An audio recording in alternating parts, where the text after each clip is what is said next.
आगे बढ़ेंगे क्योंकि बेहद महत्वपूर्ण दौरा रहने वाला है। अलवर भी आएंगे, अलवर में भी खास कार्यक्रम है, लेकिन फिलहाल अहमदाबाद और लंच तक वहीं रहेंगे। आगे बढ़ेंगे जहां भाजपा नेताओं पर लगे मुकदमे वापस लेगी भजनलाल सरकार। ऐसे मुकदमों को माना जाता रहा है राजनीतिक द्वेषता के मुकदमे। कमोबेश विपक्षी पार्टियों के नेताओं पर हर बार ऐसे मुकदमे रहे हैं। राज्य में कांग्रेस सरकार के दौरान कई भाजपा नेताओं पर दर्ज हुए थे मुकदमे। पिछली गहलोत सरकार में राष्ट्रीय अध्यक्ष जेपी नड्डा पर भी दर्ज करवा दिया गया था मुकदमा। और इस फेरिस्त में कंपाउंडेबल केस जिन्हें आसानी से वापस लिया जा सकता है या कि आम बोलचाल की भाषा में राजनीतिक विद्वेष के माने जाते हैं ऐसे केस। राज्य सरकार के मंत्रियों पर भी कई मुकदमे दर्ज है। मदन दिलावर, किरोड़ीलाल मीणा पर सबसे ज्यादा केस दर्ज है और अन्य के फेहरिस्त में है जवाहर बेगम, कन्हैयालाल चौधरी, संजय शर्मा, झावर सिंह खर्रा के नाम। अब ये कहा जा रहा है कि वापस लिए जाएंगे। राजनीतिक द्वेषता के कारण कंपाउंडेबल केस होते हैं और फिलहाल इस तरह के जो केस पार्टी के नेताओं पर होते हैं ये वापस मुकदमों को लिया जाएगा। भाजपा नेताओं पर लगे मुकदमे वापस लेगी भजनलाल सरकार। और हो सकता है कि हर बार जिसकी सरकार होती है, सत्ता होती है, वो इस तरह से कोशिश में रहती है कि कोई भी उनका नेता जो है पार्टी का वो दागदार छवि वाला ना हो, बेदाग हो और जनता के बिल्कुल जुड़ाव वाला हो और जनता उन पर विश्वास कर सके। फिलहाल अब देखना होगा कि इस तरह से जो कदम उठाया जाता है क्या हर पार्टी उठाती है और इसलिए शायद ये इतना बड़ा मुद्दा ना बने। लेकिन फिलहाल ये हम आपको जानकारी दे रहे हैं कि दरअसल राजनीतिक द्वेषता के कारण इस तरीके के मुकदमे चुनावों के वक्त या फिर रंजिश के वक्त इस तरीके से करवा दिए जाते हैं। और फेहरिस्त में तो कई नाम सामने आ रहे हैं, लेकिन डॉक्टर किरोड़ीलाल मीणा, मदन दिलावर सबसे ज्यादा इन पर केस है और ऐसे मुकदमों को राजनीतिक द्वेषता के मुकदमे ही माने जाते हैं। कमोबेश विपक्षी पार्टी के नेताओं पर भी इस तरह के मुकदमे होते रहते हैं। ऐश्वर्य प्रधान हमारे वारिस होगी, हमारे साथ लगातार बने हुए हैं। एक बार फिर से उनका रुख करेंगे इस खबर पर ज्यादा जानकारी के लिए।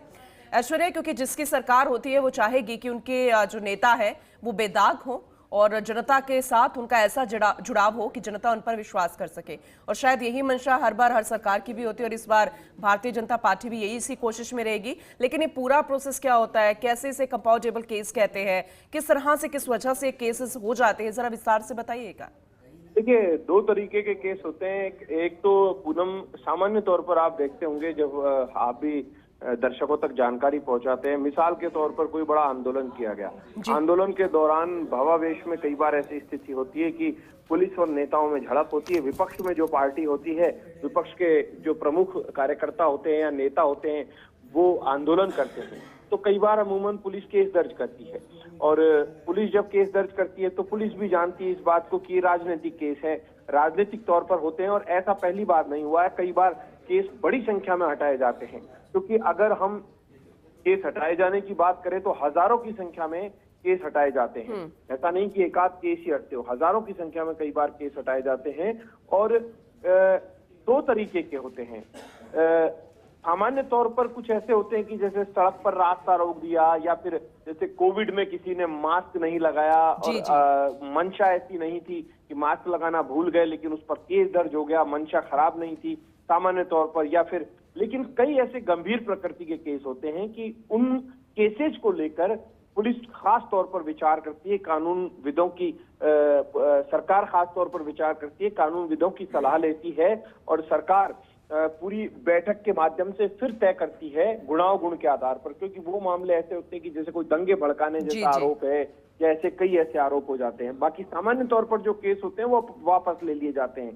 जैसे कोई जाकर धरने पर बैठ गए नेताजी को न्याय नहीं मिला, वो भी जानते हैं कि मीडिया में चार चीजें आएंगी, वो ध्यान आकर्षण के लिए कि जिससे कि सरकार का ध्यान आकर्षित हो जाए किसी मुद्दे को लेकर, और दोनों पार्टियों के नेता जानते हैं। लेकिन बड़ी बात यह है कि पिछली बार जब यहाँ कांग्रेस की सरकार थी तो भारतीय जनता पार्टी के राष्ट्रीय अध्यक्ष पर भी मुकदमे हो गए थे। अलग अलग 3 मुकदमे हुए थे, जिसमें सुरेंद्र जाड़ावत है, उन्होंने भी एक केस उनके खिलाफ दर्ज करवा दिया था, गणेश घोगरा ने उनके खिलाफ केस दर्ज करवा दिया था, बाद में सीआईडी में चले जाते हैं। ऐसे ही मदन दिलावर है जिन पर 14 केस पेंडिंग है, जिनमें अलग अलग थानों में, कोटा शहर के पुलिस थानों में 2 है, झालावाड़, राजसमंद और जयपुर के अलग अलग थानों में 1-1 केस दर्ज है। तो दिलावर के खिलाफ आपराधिक साजिश, राजकार्य में बाधा, महिलाओं की गरिमा भंग करने जैसे कई ऐसे मामले भी हैं। लेकिन कुछ एक मामले ऐसे होते हैं जो वापस ले लिए जाते हैं, वो मामले भी होते हैं। राजनीतिक मामले जो होते हैं, लेकिन नेताओं का कहना है कि सारे मामले राजनीतिक हैं। किरोड़ी लाल मीणा पर तो कोई नई चीज नहीं है, हम देखते आए हैं वर्षों से कि किरोड़ी लाल मीणा, जैसे मिसाल के तौर पर जब अशोक गहलोत सरकार थी तो एक पुजारी की हत्या हुई थी या मौत हुई थी, जो भी कहा जाए, लेकिन कथित हत्या उसे कही गई, तो उसकी डेड बॉडी लेके आए। फिर उसके बाद सपोट्रा में एक मामला हुआ, वहां पहुंचे तो किरोड़ी लाल के लिए आम बात थी। तो किरोड़ी लाल मीणा भी जानते हैं कि इस तरीके के केसेस से उनके फर्क नहीं पड़ता, और वो भाषणों में भी कहते हैं कि मेरे ऊपर 1000 केस भी लग जाए तो कोई फर्क नहीं पड़ता। ऐसे ही कन्हैयालाल चौधरी जो है, उनके ऊपर ऐसे केस लगे हुए हैं। संजय शर्मा के ऊपर कोरोना गाइडलाइन की उल्लंघन का लगा, कन्हैयालाल चौधरी पर लगा, हीरालाल नागर पर दंगा भड़काने का लगा। तो राजनीति में ये बड़े आम है। जवाहर बेगम पर जो गोपालगढ़ मामला था, जो खुद गृह राज्य मंत्री है, गोपालगढ़ मामले के दौरान जवाहर बेगम पर हुआ था, पहाड़ी थाने का ये पूरा मामला था। वो पुराना मामला, जब अशोक गहलोत दूसरे शासन में थे और वसुंधरा राजे जिस वक्त नेता प्रतिपक्ष हुआ करती थी, उस वक्त का ये मामला है। तो ऐसे कई पेंडिंग केसेज हैं। जोगेश्वर गर्ग, महंत बाबा बालकनाथ, शत्रुघ्न गौतम, अंशुमन सिंह भाटी, हरलाल सारण, शैलेश सिंह, सुरेंद्र सिंह राठौड़, कालीचरण सराफ को जयपुर का जन नेता माना जाता है। जयपुर में सर्वाधिक अगर इस तरीके के मामले अगर पूरे फहरिस्त निकालें तो राजनीतिक मामले कालीचरण के खिलाफ हुए होंगे, क्योंकि कालीचरण सराफ की प्रकृति ऐसी है कि वो अमूमन जनता से जुड़े मामलों पर कूद जाते हैं। कभी किसी थाने पर धरना देना, ये इस तरीके से वो करते हैं। शोभा चौहान पर भी है, विक्रम जाखल पर भी है।